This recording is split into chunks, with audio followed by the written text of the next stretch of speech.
drahokam Indického oceánu. Aj tak sa prezýva Srí Lanka. Mnohí tento malebný ostrov poznajú pod jeho starším názvom ako Ceylon. Jeho neskutočnú krásu opisovali už dávni cestovatelia. Viacej či menej známe miesta preto prilákali aj mňa do týchto podmanivých končín farieb, zvukov a jedinečných vôní. O tom, ako je Srí Lanka nádherná, sa s vami podelím v tomto videu, kde vás prevedem 10 pôsobnými miestami či lokalitami, ktoré som mohol v takomto poradí zazrieť v januári 2020.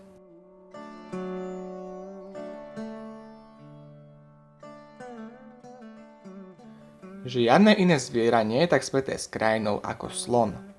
Na Srí Lanke žije podruh slona indického, a to slon srílanský.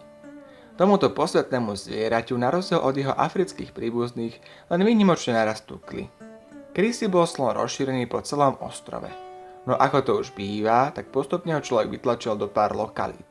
Slony väčšinou obývajú národné parky, no preháňajú sa aj po krajine, kde vedia spraviť škody poľnohospodárom. Na ostrove sa nachádza aj pár sloných sirotincov. Ten najznámejší a najvyhľadávanejší sa nachádza medzi obilnými kopcami rieky Maoja v dedinke Pinavala. Sirotinec bol založený v roku 1975 pre 5 osirelých sloníčat. Dnes je však domovom najväčšieho slonného stáda v zajatí na svete.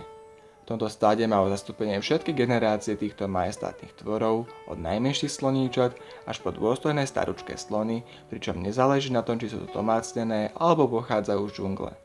Slony okrem prílevu turistov pomáhajú miestnemu hospodárstvu, a to tak, že z ich trusu sa tu následne vyrába papier. Program dňa je v sirotinci presne stanovený.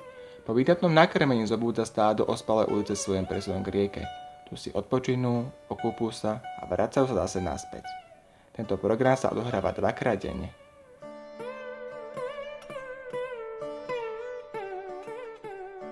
Uprostred ostrova, ako aj príkry zelených kopcov, sa v malebnom prostredí hôr a príjemnej klímy nachádza mesto Kandy. Miestni však volajú mesto ako Mahanúvara, čo znamená veľké mesto. Kandy však nie je tak veľké rozlohou ako jeho duchovným významom. Na brehu jazera východne od mestského centra leží esteticky dosadený chrám Budhovho zubu.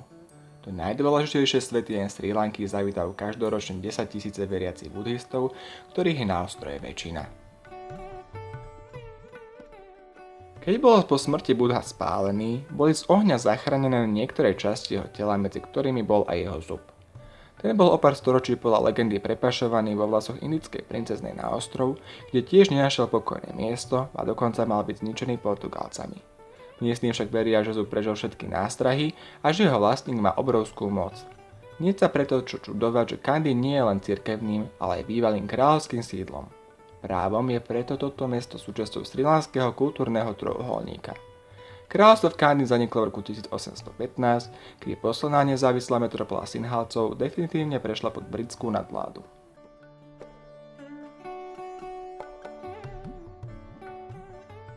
Južná Ázia dala svetu dve veľké náboženstvá, ktoré sú obe zastúpené aj na Srí Lanke. Dominantným náboženstvom krajiny je buddhizmus. Siddhartha Gautama, čiže Buddha, mal dokonca 3-krát navštíviť ostrov. V množstve svätýň a svoch Buddhu rozsiatých po krajine sa však zvlášť vyníma jedno miesto, ktorého zovňajšok vôbec nenaznačuje bohatstvo jeho vnútra. V ospalom mestečku Dambulla, ktorého ruch oživujú voľne pohybujúce sa opičky, sa nachádza vyhľadávaný chrám vytesaný do žulovej skaly. Jaskyný komplex vznikal postupne, až vytvoril pokladnicu umenia s 5 priestormi. História chrámu sa začala písať pred vyše 2000 rokmi, keď sa tu ukrýval panovník 14 rokov. Ten z vďačnosti dal neskôr miesto upraviť, čom ďalej pokračovali aj niektorí ďalší panovníci. Postupne sa tak svetia rozšírila a pribudli v nej stovky najkrajších malieb a množstvo svoch ukazujúcich Buddhu v rôznych polohách.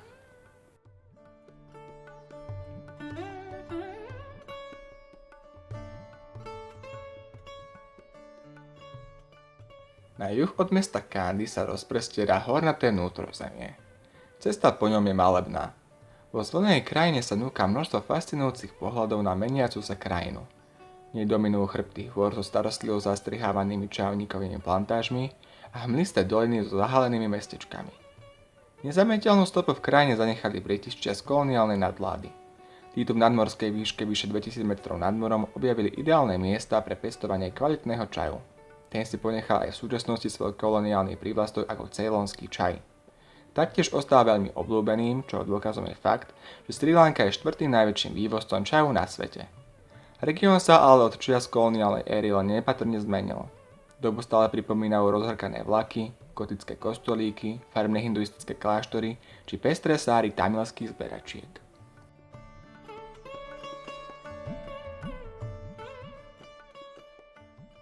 Dávno pred čajovou slávou sa darilo na Srí Lanke škorici a káve.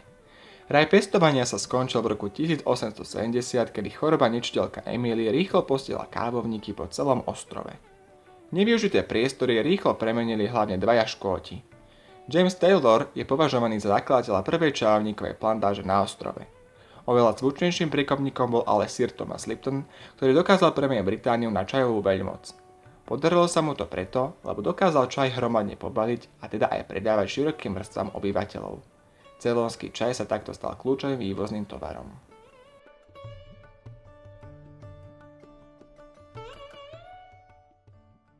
Plantáže ako aj továrne na spracovanie čaju sa nepatrne zmenili z koloniálnych dôb. Dokonca aj pracovníci sú potomkovia indických Tamilov, ktorí sem prišli v 19. storočí, keď tu majoritní Sinhalci odmietli pracovať. Kým muži sa starajú o údržbu kríkov alebo pracujú v továrniach, tak zberačky stále chodia po strmých terasách a ručne nazbierané čajové lístky hádžu za hlavu do mechov s vystúženými okrajmi. Tie slúžia na to, aby cenné lístky neskončili na zemi. Denne musí každá zbieračka nazbierať 16 až 18 kg čaju, aby splnila svoju normu. Pozbieraný čaj zo srilanských plantáží sa následne spracuje v blízkych továrniach a môže hrdo niesť označnej kvality Ceylon Tea Board.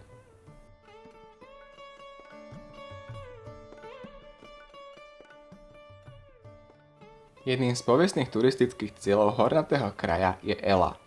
Samotná dedinka nie je atraktívna svojimi pamiatkami, ale vhodným východiskom pre prechádzky do blízkeho okolia.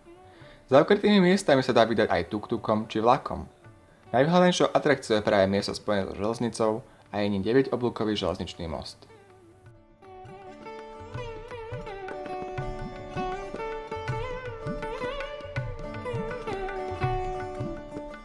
Najväčším mestom juhu ostrova je Gale.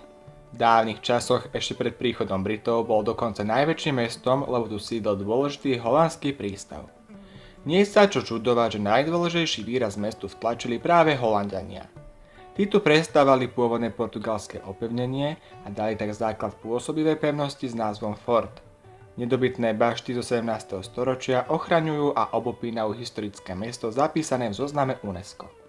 Za hradbami sa ukrývajú pokojné uličky s holandskými vilkami, je tu zo pár múzeí, ale aj svätyne snáď všetkých významných náboženstiev ostrova. Popri buddhistickej dágobe, čiže stúpe a moslimskej mešite, je tu aj reformovaný kostol s cintorínom. V Gale kresťanstvo nerozšírili Briti, ale ich koloniálni predchodcovia, ktorých potomkovia tu v menšine žijú do dnešných dní. Nazývajú sa burgeri. V posledných 10 ročiach ich počet však stále klesá, a to najmä preto, lebo opúšťajú ostrov.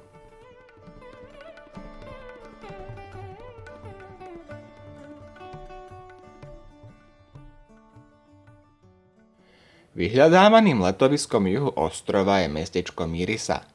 Prístav nie je len obľúbený pre svoje pláže s palmami, ale pre možnosť pozorovania veľryb v Indickom oceáne.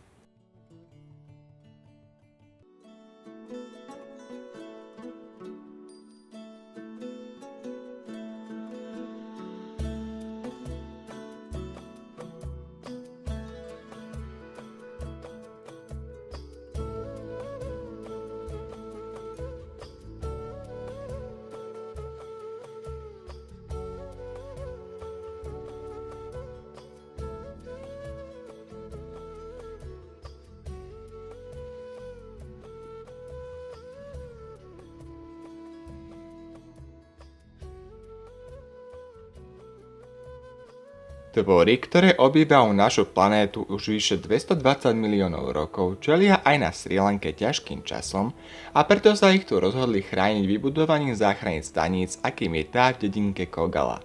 Vyliahnuté korytnačky putú odtiaľto do oceána, avšak niektoré sa tam už nikdy nebrátia, lebo majú trvalé handicapy a tak aspoň potešia turistov.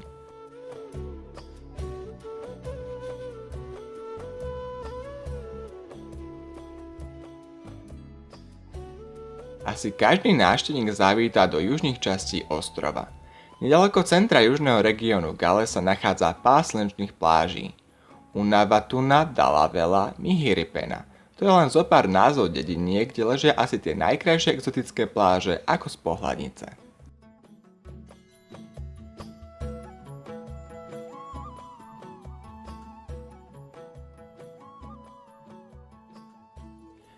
Kým dobrodruhovia minulosti prichádzali na Ceylon kvôli koreninám a drahokamom, tak súčasní cestovatelia sem zavítajú kvôli odpočinku. Lákajú ich zelené kopce čarovníkov, orientálna kuchyňa, prastaré chrámy, exotické pláže, ale aj úchvatné slony. Som preto rád, že som aj ja mohol okúsiť čaro mixu neobyčajných miest, ktoré ponúka zaujímavá a nádherná Srí Lanka.